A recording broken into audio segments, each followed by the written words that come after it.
Hello दोस्तों, क्या हाल है। तारीख आज 21 जुलाई 2024, दिन संडे हो गया, रविवार, और हिंदी तिथि आज बहुत ही खास है, आषाढ़ पूर्णिमा, जिसे हम गुरु पूर्णिमा के रूप में भी मनाते हैं। और आइए बात करते हैं आज के मुख्य समाचार में देश भर की तमाम बड़ी खबरों पर नजर डालते हैं। देखिए, एक तो आज गुरु पूर्णिमा की आप सभी को ढेर सारी हार्दिक शुभकामनाएं। दोस्तों, आज के दिन महर्षि वेदव्यास की जन्म तिथि भी है। वेदव्यास जिन्होंने वेदों का संपादन किया था, 18 मुख्य पुराणों के साथ ही महाभारत, श्रीमद् भगवत कथा जैसे ग्रंथों की रचना भी की थी। और आज के दिन भगवान श्री राम ने ऋषि वशिष्ठ और विश्वामित्र से ज्ञान प्राप्त किया। श्री कृष्ण के गुरु सांदीपनि थे। हनुमान जी ने भी अपना गुरु सूर्यदेव को बनाया था। भगवान दत्तात्रेय ने 24 गुरु बनाए थे। यही वजह है कि गुरु का स्थान सबसे ऊंचा माना गया है। गुरु पूर्णिमा पर आप भी अपने गुरु की पूजा करें, अपने सामर्थ्य अनुसार उन्हें कोई भी उपहार दें, उनकी शिक्षाओं पर चलने का संकल्प लें, तभी जीवन में सुख शांति के साथ ही सफलता मिल सकती है। क्योंकि कहते हैं ना कि गुरु बिना ज्ञान नहीं मिलता, और ये सत्य है। गुरु ही हमें अपने जीवन में जीवन जीने की कला सिखाते हैं। और हाँ, एक बात ये भी ध्यान रखें कि हम सभी के जीवन में पहला गुरु माँ होती है और फिर पिता। क्या आप भी मानते हो दोस्तों इस बात को? इसलिए आज इस गुरु पूर्णिमा के पर्व पर अपने माता पिता का भी चरण स्पर्श करके आशीर्वाद जरूर लें। और भी आप कुछ यूं मना सकते हैं गुरु पूर्णिमा, गुरु के घर जाएं, उन्हें कुछ तोहफा दें, और आज के दिन कुछ दान धर्म भी करना चाहिए। ये बहुत ही शुभ माना जाता है। चलिए दोस्तों, आगे बढ़ते हैं खबरों में। देखिए, पहली बड़ी खबर, सितंबर में शुरू होगी देश भर के पशुओं की गिनती। 225 नस्लों की गणना करेंगे 1 लाख कर्मचारी। जैसे जनगणना होती है ना, वैसे हमारे देश में ये 21वीं पशुधन गणना सितंबर महीने में शुरू होगी, जो कि दिसंबर तक चलेगी। चलिए, बड़ी खबर देखिए, संसद में न लगाएं वंदे मातरम और जय हिंद जैसे नारे। बजट सत्र से पहले सभी सांसदों को याद दिलाए गए नए नियम।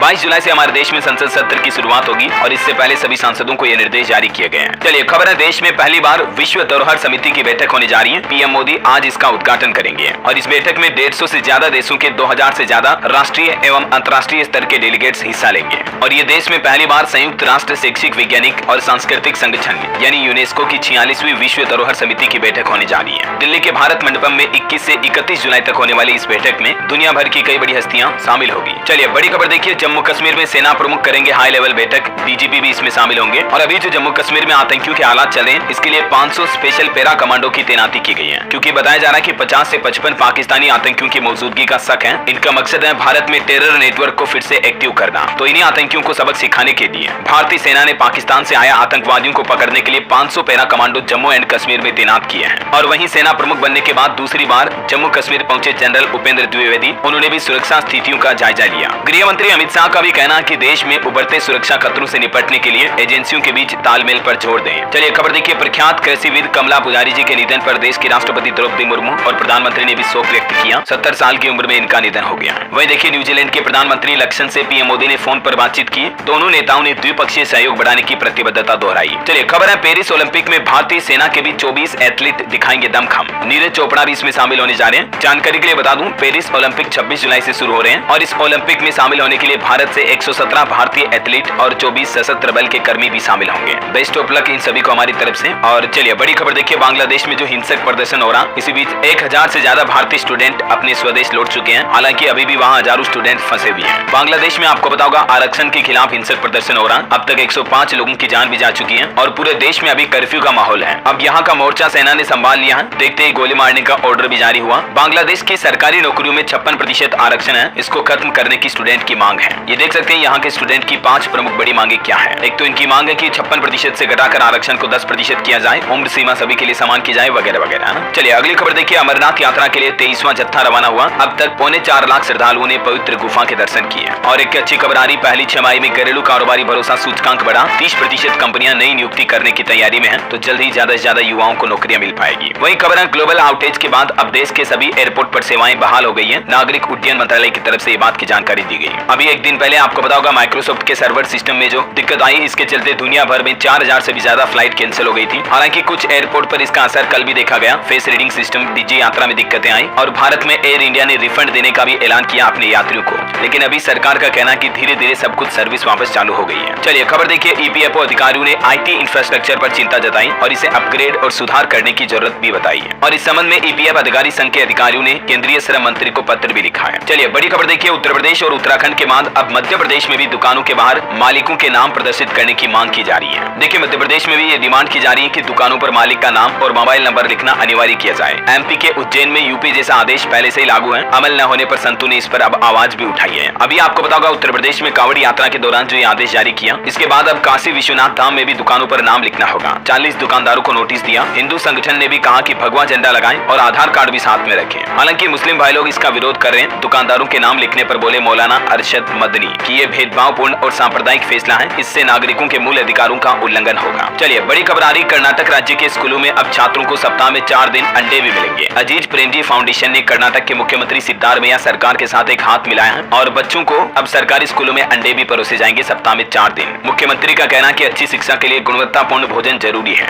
और वहीं देखिए बड़ी खबर दोस्तों, केरल राज्य में निपा वायरस ने फिर से दी दस्तक। एक नाबालिग लड़के में संक्रमण की पुष्टि हुई और उसके बाद अब सरकार की तरफ से एक अलर्ट भी जारी किया गया। दरअसल केरल में ये निपा वायरस का केस मिला है। 14 साल का लड़का संक्रमित हुआ। स्वास्थ्य मंत्री बोले कि इससे बचने के लिए सरकारी गाइडलाइन को फॉलो करें। ये देख सकते हैं निपा की रोकथाम के लिए केरल सरकार की तरफ से गाइडलाइन भी बनाई गई है। चिंता की बात इसलिए ज्यादा है दोस्तों क्योंकि ये निपा वायरस कोरोना वायरस से भी ज्यादा खतरनाक होता है। इसके कुछ प्रभाव के बारे में जानकारी आप देख सकते हैं। क्योंकि ये निपा वायरस की वजह से इंसान का ब्रेन डैमेज हो जाता है, मांसपेशियों में ऐंठन, शरीर टूटना, इस तरह के इसके लक्षण होते हैं। और भी कुछ सिम्टम्स के बारे में डिटेल जानकारी आप देख सकते हैं। और ये वायरस भी पिछले कुछ वायरसों की तरह चमगादड़ के जरिए फैलता है, तो सावधान रहने की जरूरत है। निपाह वायरस से कैसे बच सकते हैं इसके बारे में कुछ गाइडलाइंस भी आप देख सकते हैं। हाइजीन का ध्यान रखें, जहां चमगादड़ सुअर रहते हैं वहां ना जाएं। लक्षण दिखते ही तुरंत डॉक्टर से संपर्क करें और आइसोलेशन का ध्यान रखें। और इस निपाह वायरस के माहौल के बीच एक बड़ी चिंताजनक रिपोर्ट सामने आई, चौंकाने वाली। देखिए आप, दावा किया जा रहा है कि कोरोना काल के दौरान जो सरकारी आंकड़े जारी हुए उनसे 8 गुना ज्यादा लोगों की मौत हुई। भारत में साल 2020 में 12 लाख से भी ज्यादा लोगों ने दम तोड़ा और मुस्लिमों पर इसका सबसे ज्यादा असर देखने को मिला। हालिया अमेरिका की एक अकादमिक पत्रिका साइंस एडवांस में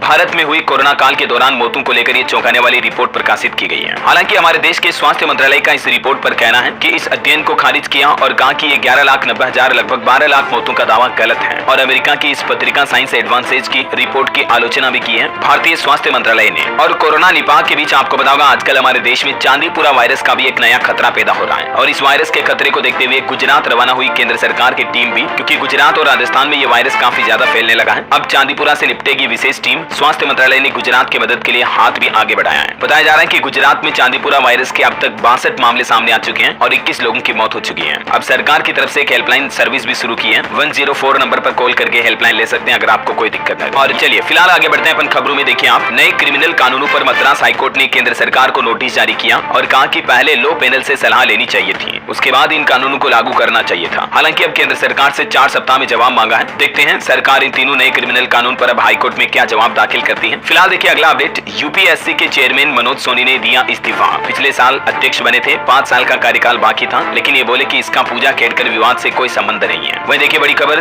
दिल्ली में एलजी के प्रमुख सचिव बोले केजरीवाल कम कैलोरी ले रहे हैं। चीफ सेक्रेटरी को एक पत्र लिखा और कहा कि सही डाइट नहीं ली, वजन घटा। आम आदमी पार्टी बोले कि एलजी मजाक कर रहे हैं। इधर हरियाणा में भी दिल्ली के मुख्यमंत्री अरविंद केजरीवाल की पत्नी ने 5 गारंटी दी। फ्री बिजली, हर महिला को 1,000 रुपए महीना और पहली बार सीटों पर चुनाव लड़ने की तैयारी की जा रही है। ये देख सकते हैं आप, हरियाणा में आम आदमी पार्टी की क्या 5 गारंटी है। मुफ्त और 24 घंटे बिजली, सबको अच्छा और फ्री इलाज, अच्छी और बेहतरीन फ्री शिक्षा, सभी माताओं बहनों को हर महीने 1,000 रुपए और हर युवा को रोजगार की 5वीं गारंटी भी दी है आम आदमी पार्टी ने हरियाणा में। और वहीं देखिए हरियाणा में Congress MLA money laundering case में गिरफ्तार हुए। कोर्ट ने 9 दिन के रिमांड पर भेजा। ईडी को डेली मेडिकल के आदेश भी दिए। कांग्रेस विधायक सुरेंद्र पवार को गिरफ्तार किया गया। इधर देखिए महाराष्ट्र में उद्धव ठाकरे बोले कि मुंबई का नाम अडानी सिटी नहीं होने देंगे। धारावी के नाम पर अडानी का विकास चल रहा है, सत्ता में आते ही प्रोजेक्ट रद्द करेंगे। शिवसेना प्रमुख उद्धव ठाकरे ने यह बयान दिया है। चलिए नीट एग्जाम पर बड़ी खबर आ रही। देखिए एनटीए ने जारी किए नीट यूजी 2024 के केंद्रवार नतीजे। सुप्रीम कोर्ट के आदेश के बाद अब एनटीए यानी नेशनल टेस्टिंग एजेंसी ने सेंटर वाइज नया रिजल्ट भी जारी कर दिया नीट यूजी स्टूडेंट का। और इसमें एनटीए का कहना है कि नीट के जिन सेंटर्स पर गड़बड़ी हुई वहां कोई टॉपर स्टूडेंट नहीं है। रिजल्ट जारी हुआ। सीबीआई ने बीटेक ग्रेजुएट समेत 3 लोगों को गिरफ्तार भी किया जो कि नीट पेपर सोल्वर गैंग से जुड़े हैं। चलिए अगली बड़ी खबर देखिए दोस्तों, हमारे देश में पहली बार इस तरह की अनोखी शुरुआत की जा रही है। कोर्ट में जी रहे सुनकर टाइप करेगा कंप्यूटर। 30 हजारी कोर्ट से इसकी शुरुआत होने जा रही है। दिल्ली की सभी 691 जिला अदालतों को भी एआई यानी आर्टिफिशियल इंटेलिजेंस की सुविधा मिलेगी। और अब देखिए मतलब यहाँ टाइप राइटर की जॉब भी कंप्यूटर एआई खा गया है। जी रहे सुनकर ऑटोमेटिक टाइप करेगा कंप्यूटर एआई के जरिए। और ये शुरुआत हमारे देश में पहली बार दिल्ली की 30 हजारी कोर्ट से हो गई है। ये देख सकते हैं यहाँ पर हाईकोर्ट के एक्टिंग चीफ जस्टिस मनमोहन ने 30 हजारी कोर्ट में हाइब्रिड मॉडल का उद्घाटन भी किया। इनका कहना है कि न्याय व्यवस्था को दुरुस्त करने के लिए एक मजबूत और नई तकनीक की आवश्यकता है। स्पीच टू टेक्स्ट सुविधा इस मामले में गेम चेंजर साबित हो सकती है। मतलब जैसे ही जज बोलेंगे जज साहब कंप्यूटर ऑटोमेटिक टाइप कर देगा। नौकरियां तो इस तरह से खाई जा रही एआई द्वारा। दोस्तों आपको भी अपग्रेड होना चाहिए टेक्नोलॉजी के साथ साथ अगर भविष्य में सर्वाइव करना है। बहरहाल फिलहाल अपना आगे बढ़ते खबरों में देखिए आप, दिल्ली में एक और किडनी ट्रांसप्लांट रैकेट का बड़ा खुलासा हुआ है जो ह्यूमन ऑर्गन की तस्करी कर रहे थे। 8 लोगों को इस संबंध में गिरफ्तार किया गया। इसके सरगना ने पंजाब, हरियाणा, मध्य प्रदेश और गुजरात में अब तक 34 ऑपरेशन करवाए। देखिए मतलब। और वही खबर है गोंडा के बाद अब यूपी अमरोहा में भी एक और मालगाड़ी बेपटरी हुई। एक और बड़ा ट्रेन हादसा हुआ, यहाँ 12 डिब्बे पटरी से उतर गए मालगाड़ी के।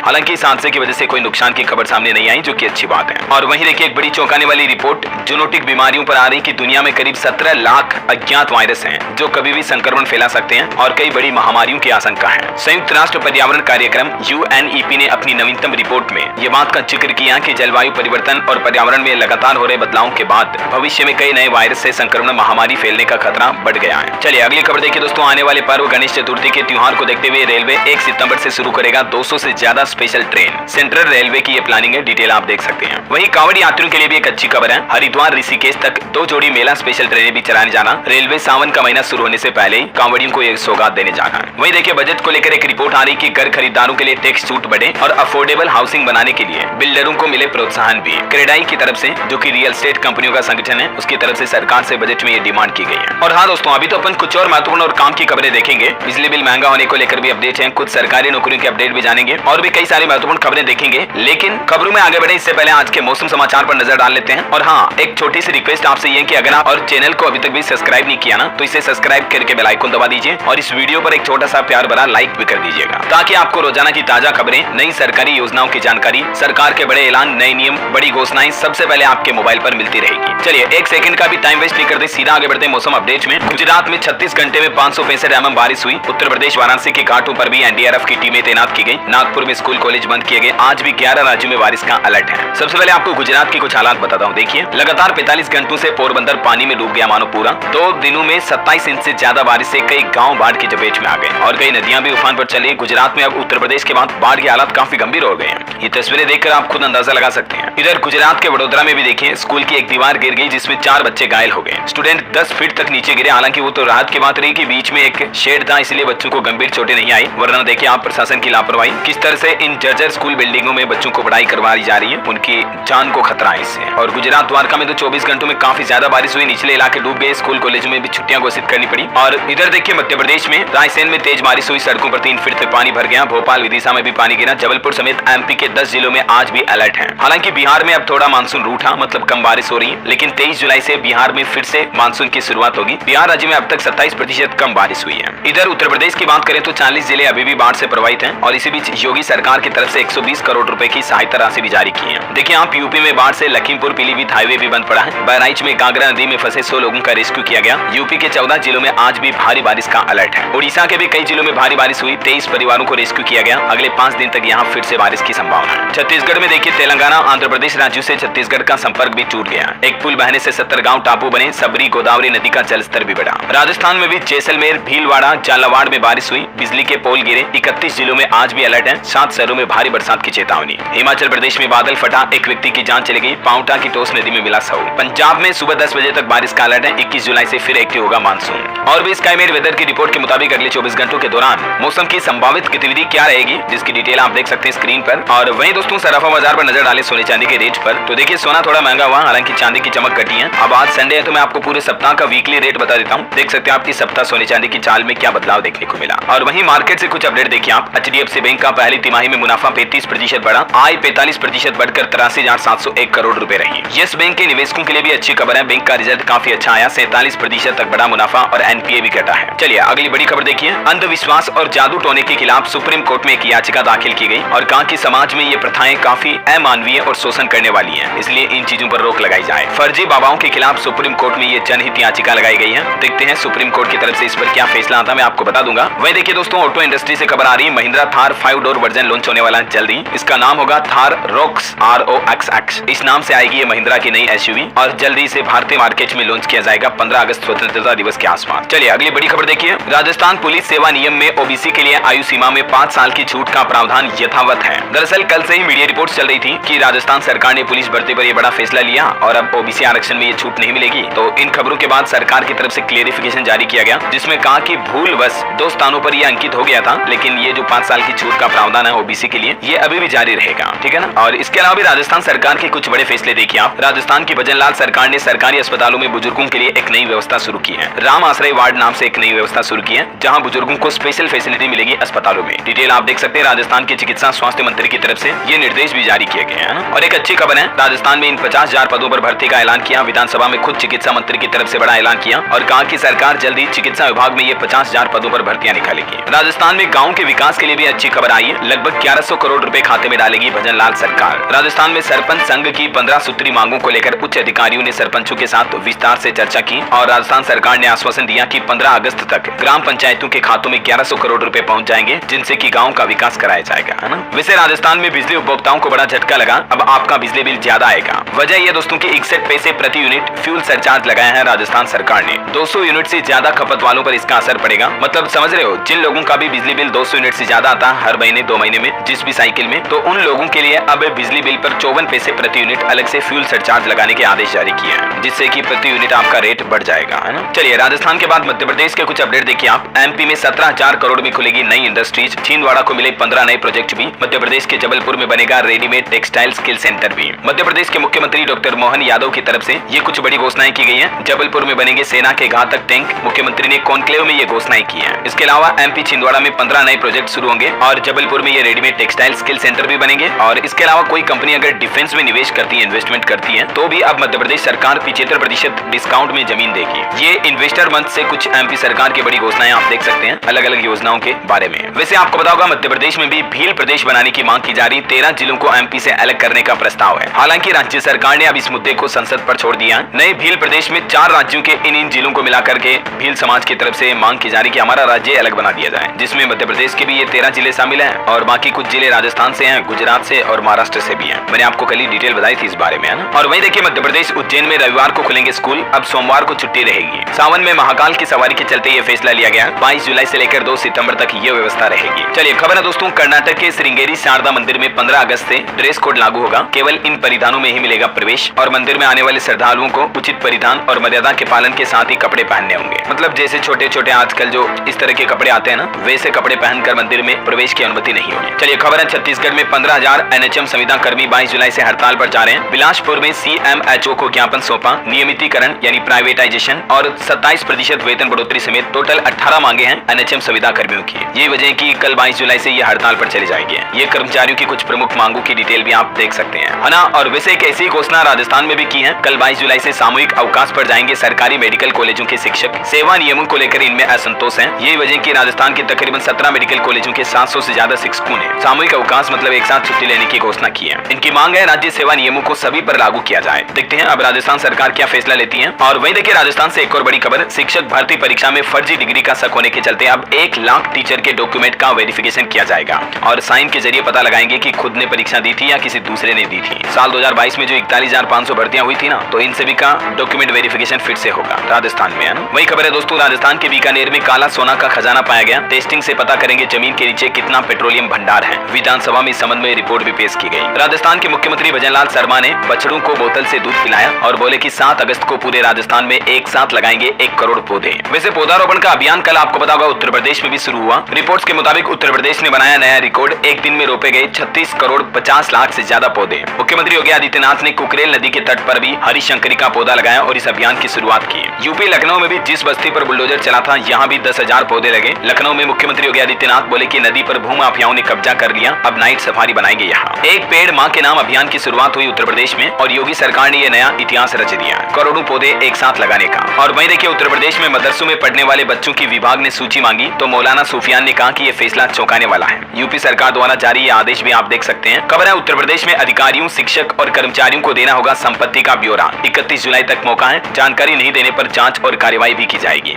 और वहीं देखिए उत्तर प्रदेश में एक और नया आदेश जारी हुआ। अब पूरी बाह की शर्ट पैंट पहनकर स्कूल आएंगे बच्चे। बेसिक शिक्षा अधिकारियों की तरफ से ये निर्देश जारी किया गया। मतलब हाफ पैंट हाफ शर्ट में नहीं आएंगे, बल्कि बच्चों की स्कूल यूनिफॉर्म को लेकर भी ये कुछ नए दिशा निर्देश जारी किए हैं। डेंगू मलेरिया से बचाने के लिए निर्देश दिए गए हैं और साथ ही आदेश में कहा कि स्कूलों के आसपास जल जमाव भी न कराया जाए। चलिए अगली खबर है उत्तर प्रदेश के इस शहर में स्थापित होगी भगवान बुद्ध की 51 फीट ऊंची कांस्य की मूर्ति। योगी सरकार ने तैयारी भी शुरू कर दी है। यूपी के कौशाम्बी में इस मूर्ति को स्थापित किया जाएगा, जिसका वजन तकरीबन 52 टन होगा। और देखिए प्रयागराज में योगी कैबिनेट की बैठक हुई, लेकिन इसमें डिप्टी सीएम केशव प्रसाद मौर्य नहीं पहुंचे। सरकार और संगठन में क्या चल रहा है ये सवाल किया तो डिप्टी सीएम ने मुस्कुराकर जवाब दिया। आजकल आपको पता होगा योगी सरकार और डिप्टी सीएम केशव प्रसाद मौर्य में कुछ कंट्रोवर्सी की बातें हो रही है ना। और वहीं देखिए योगी सरकार ने एक और बड़ी सौगात दी है। अब खेतों से कर सकेंगे 100 घन मीटर मिट्टी का खनन। पुलिस परेशान नहीं करेगी। ऑनलाइन परमिशन लेकर खेतों में 100 घन मीटर मिट्टी का खनन यानी कि माइनिंग की जा सकेगी। योगी सरकार की तरफ से ये इजाजत दी गई है। और वहीं देखिए उत्तर प्रदेश में अब गाड़ी मालिकों को आरटीओ डिपार्टमेंट के चक्कर नहीं लगाने पड़ेंगे, क्योंकि आपका काम ऑनलाइन ही हो जाएगा। बात कुछ यूं है दोस्तों कि हाल ही में यूपी में कुछ जांच में खुलासा हुआ है, आरटीओ रजिस्ट्रेशन में कई वाहन स्वामियों के गलत मोबाइल नंबर डले हुए हैं, है ना। तो अब परिवहन विभाग की जांच में जब ये बात सामने आई तो अब परिवहन विभाग ने कहा कि आप खुद ही घर बैठे ऑनलाइन पोर्टल के जरिए मोबाइल नंबर अपडेट कर सकते हैं परिवहन.gov.in इस पोर्टल पर। चलिए कुछ और स्टेट न्यूज अपडेट देखिए फटाफट से। हरियाणा में कचरे से बनेगी बिजली, केंद्र सरकार और हरियाणा सरकार के बीच एक MOU साइन हुआ। गुरुग्राम फरीदाबाद से इसकी शुरुआत होगी, वेस्ट टू एनर्जी प्लांट लगाए जाएंगे। वही खबर है उत्तराखंड के भी सरकारी भवनों में लगेंगे सोलर पावर प्लांट। 2026 तक 250 मेगावाट की क्षमता वाले सोलर पावर प्लांट की स्थापना का लक्ष्य रखा उत्तराखंड की पुष्कर सिंह धामी सरकार ने। कुछ डिटेल आप देख सकते हैं। और हिमाचल प्रदेश में देखिए मुख्यमंत्री सुक्खू बोले 6000 अनाथ बच्चों को कानूनी अधिकार देने वाला हिमाचल प्रदेश पहला राज्य बना है। यहाँ बच्चों को खर्चे के लिए 4000 रुपए प्रति महीने भी दिए जा रहे हैं बेसहारा बच्चों के लिए, है ना। और वही अपडेट देखिए दोस्तों, आज की तारीख 21 जुलाई को पश्चिम बंगाल में सरकार TMC शहीदी दिवस के रूप में मनाती है, क्योंकि ये एक रैली हुई थी जिसमें दंगे में 13 कांग्रेस कार्यकर्ताओं की जान चली गई थी। वही खबर देखिए 2075 तक अमेरिका को पिछाड़ देंगे हम, पीएम मोदी ने कहा। तेजी से आगे बढ़ रही भारत की अर्थव्यवस्था। खबर है सुप्रीम कोर्ट ने खारिज की राज्य सरकार की याचिका, अब होमगार्ड जवानों को पुलिस के जवानों के बराबर मिलेगी सैलरी। झारखंड हाईकोर्ट द्वारा झारखंड सरकार को यह झटका दिया और झारखंड में अब होमगार्ड और पुलिस जवानों को सैलरी इक्वल मिलेगी। वही देखिए दोस्तों, मेलनबर्ग में भारत का तिरंगा लहराएंगे साउथ एक्टर रामचरण, IFFM देगा इन्हें अवार्ड। अब तक किसी भारतीय हस्ती को यह सम्मान नहीं मिला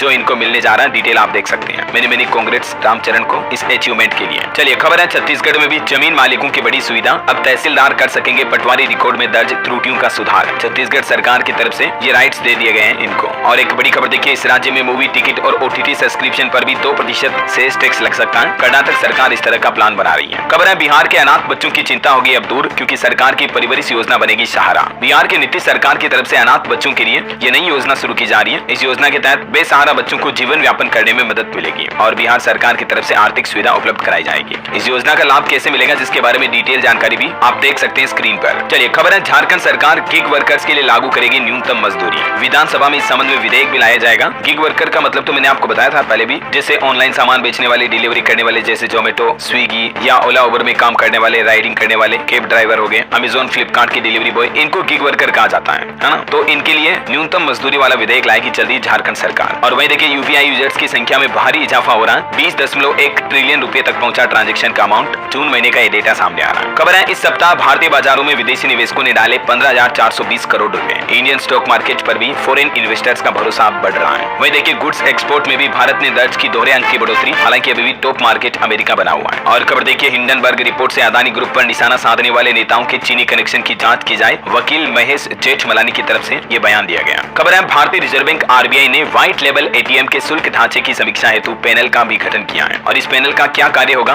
RBI का क्या प्लान है, कंप्लीट डिटेल आप देख सकते हैं स्क्रीन पर। और चलिए दोस्तों, अब अपन कुछ एजुकेशनल खबरें देख लेते हैं। सरकारी नौकरियों वगैरह से जुड़े अपडेट है। HSSC ने 3134 पदों पर भर्ती निकाली। एज लिमिट 42 साल, 12वीं से लेकर ग्रेजुएट्स तक के स्टूडेंट को मौका है। लास्ट डेट 31 जुलाई रहेगी, तब तक आप अप्लाई कर सकते हैं। ठीक है, HSSC मतलब हरियाणा स्टाफ सिलेक्शन कमीशन की तरफ से ये रिक्रूटमेंट निकाली गई है। ये इसका ऑफिशियल पोर्टल है जिसके जरिए आप ऑनलाइन अप्लाई कर सकते हैं। और वहीं देखिए जम्मू कश्मीर में भी JKSSB ने कांस्टेबल भर्ती का नोटिफिकेशन जारी किया। 30 जुलाई से इसमें आवेदन शुरू होंगे। 4002 पदों पर टोटल भर्तियां होने वाली हैं और लास्ट डेट रहेगी 29 अगस्त, तब तक आप ऑनलाइन अप्लाई कर सकते हैं। और IBPS में भी एक रिक्रूटमेंट निकली हुई है 6128 पदों पर, क्योंकि इसमें आवेदन की लास्ट डेट आज ही है 21 जुलाई, तो इसलिए आपको लास्ट डेट रिमेंबर करवा देता हूँ। इस रिक्रूटमेंट के जरिए बैंकों में भर्ती की जाएगी। इन बैंकों में वैकेंसीज है। ठीक है, और वही देखिए झारखंड TET का नोटिफिकेशन जारी हुआ। B.Ed और DE.LED वाले 23 जुलाई से आवेदन कर पाएंगे। 8 साल बाद ये परीक्षा होने जा रही है। वही देखिए बड़ी खबर, बिहार के 40,000 निजी स्कूलों के बंद होने का खतरा है। शिक्षा विभाग की तरफ से 15 अगस्त का एक अल्टीमेटम भी जारी किया। दरअसल बात कुछ यूं है दोस्तों कि बिहार में 24,000 प्राइवेट स्कूल ऐसे हैं जिनका रजिस्ट्रेशन नहीं है और टोटल मिलाकर 40,000 ऐसे स्कूल हो रहे हैं जो कि बिना मान्यता के चल रहे हैं। बिहार सरकार को ये पता चला है, तो अब ACS की तरफ से ये निर्देश दिया गया कि 15 अगस्त तक RT के लिए आवेदन दें, नहीं तो इन स्कूलों को बंद करना पड़ेगा। कई स्कूल ऐसे हैं जो बिना रजिस्ट्रेशन चल रहे हैं, कई स्कूल ऐसे हैं जो RT में एडमिशन नहीं दे रहे हैं। तो अब स्कूलों का रजिस्ट्रेशन कराना भी कंपलसरी होगा RT में आने वाले जितने भी स्कूल हैं, और ऐसे स्कूलों को 15 अगस्त तक आवेदन करना होगा। जो नहीं करेंगे तो लगभग 24,000 प्राइवेट स्कूल बिहार में बंद हो सकते हैं। शिक्षा विभाग की तरफ से ये चेतावनी दी गई है ना। चलिए अगला अपडेट देखिए, PM स्ट्रीट वेंडर योजना में मध्य प्रदेश का जलवा देखने को मिला। देश में नंबर 1 राज्य बन चुका है इस योजना में लोगों को फायदा देने के मामले में, और अच्छे प्रदर्शन समेत 11 अवार्ड भी मिले MP को। वहीं उत्तराखंड में मुख्यमंत्री पुष्कर सिंह धामी ने सोलर वाटर हीटर अनुदान योजना पोर्टल का शुभारंभ किया। साल 2026 तक 250 मेगावाट क्षमता के प्लांट का स्थापना का लक्ष्य भी रखा है उत्तराखंड सरकार ने। और वहीं देखिए दोस्तों, एक और सरकारी योजना के बारे में जानकारी। मुख्यमंत्री विवाह सुगन योजना के तहत सरकार का बड़ा तोहफा, बेटी की शादी के लिए 71,000 रुपए देगी। जैसे उत्तर प्रदेश में है ना सामूहिक विवाह योजना, ठीक वैसे हरियाणा सरकार भी अब गरीब और बेसहारा परिवारों को उनकी बेटी की शादी के लिए मुख्यमंत्री विवाह सुगन योजना के तहत ये राशि देने की घोषणा की है। माता पिता को इस राशि का लाभ मिलेगा और इस योजना में ऑनलाइन फॉर्म भरना होगा। shadi.e-disha.gov.in पोर्टल के ऊपर रजिस्ट्रेशन करना पड़ेगा। ज्यादा डिटेल आप देख सकते हैं। और वैसे यूपी में जो ये सामूहिक विवाह योजना है ना, इसमें एक नया नियम ये भी लागू कर दिया है। इस योजना का फायदा लेने के लिए वर वधु को अब पड़ोसी की गवाह देना जरूरी होगा, क्योंकि आए दिन इस योजना में कुछ गड़बड़ियां और फर्जीवाड़े के मामले सामने आते रहते हैं। तो इसीलिए वर और कन्या दोनों के अविवाहित होने की पुष्टि पड़ोसी करेंगे, तभी इस योजना का फायदा मिलेगा। आए दिन मैं आपको इस तरह की योजनाओं के बारे में जानकारी बताता रहता हूँ। हाल ही में महाराष्ट्र सरकार ने भी अब लड़कों के लिए लाडला भाई योजना शुरू की थी, जिसके तहत युवाओं को हर महीने 6 से 10,000 रुपए देगी महाराष्ट्र की एकनाथ शिंदे सरकार। इधर पंजाब सरकार ने भी देखिए एक बड़ी घोषणा की है। वैकल्पिक फसल उगाने वाले किसानों के लिए बड़ा फैसला, प्रति हेक्टेयर मिलेंगे 17,500 रुपए। पंजाब के मुख्यमंत्री भगवंत मान सरकार के नेतृत्व वाली सरकार ने अब पंजाब के सभी जिलों में नए डिजाइन किए गए फसल विविधीकरण कार्यक्रम के तहत ये घोषणा की है। जो मतलब डिफरेंट टाइप की फसलें बोएंगे ना, उन किसानों को ये अनुदान मिलेगा। ज्यादा डिटेल आप देख सकते हैं इस योजना के बारे में। और वहीं देखिए दोस्तों, राजस्थान सरकार का भी बड़ा फैसला, घरेलू उपभोक्ताओं को हर महीने मिलेगा बिजली बिल। सितंबर में ये सुविधा शुरू होगी, मतलब अब 2 महीने में नहीं आएगा बिल, बल्कि हर महीने ला आएगा। हिमाचल प्रदेश सरकार भी देखिए आप स्मार्ट बिजली मीटर के लिए हिमाचल सरकार विश्व बैंक से करेगी अतिरिक्त फंड की मांग। अब तक 1800 करोड़ की मंजूरी मिल चुकी है। ओके, और चलिए दोस्तों अब अपन अंत में आज के राशिफल पर नजर डाल लेते हैं। देखिए वृश्चिक राशि वालों को बिजनेस में फायदा मिलेगा, तरक्की मिलेगी। मेष राशि वालों का रुका काम पूरा होगा। कर्क राशि के लोग कार्य क्षमता के मुताबिक काम स्वीकार करें और कन्या राशि के लोगों को परिवार का भी साथ मिलेगा। और हाँ दोस्तों, आप मुझे कमेंट करके बताइए कि भारत का हर साल बजट किस तारीख को पेश किया जाता है। आज मैं आपको ऑप्शन भी नहीं देने वाला हूँ, आपको कमेंट में लिखना हर साल भारत में केंद्र सरकार बजट किस महीने किस तारीख में पेश करती है। और इसी के साथ ही अगर आपको वीडियो अच्छा लगा तो इसे लाइक करना, शेयर भी करना। इस न्यूज चैनल को सब्सक्राइब करके बेल आइकन जरूर दबा देना, रोजाना ऐसे इन्फॉर्मेटिव काम की खबरें देखते रहने के लिए। जय हिंद, जय भारत, वंदे मातरम।